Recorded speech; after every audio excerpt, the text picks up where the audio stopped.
রাত 2টো নয়ডা সেক্টর 126-এর এক আইটি অফিসে।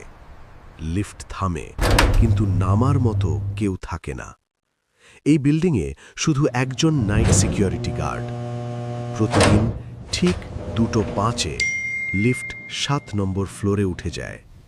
সিসিটিভি বলছে কেউ বোতাম চাপেনি।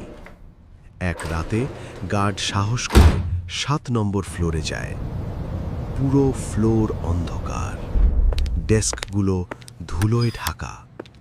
হঠাৎ প্রিন্টার থেকে বেরোয় একটা কাগজ। কাগজে লেখা স্টিল ওয়ার্কিং লেট। নিচে একটা নাম, যে কর্মী 5 বছর আগে এই ফ্লোর থেকেই নিখোঁজ হয়েছিল। গার্ড দৌড়ে নিচে নামে। লিফটের ডিসপ্লে জ্বলে ওঠে 7, 6, 5। কিন্তু গার্ড তখন লিফটের ভেতরেই ছিল না। লোকালরা বলে ও ফ্লোর এখনো বন্ধ হয়নি, ওখানে নাইট শিফট এখনো চলছে।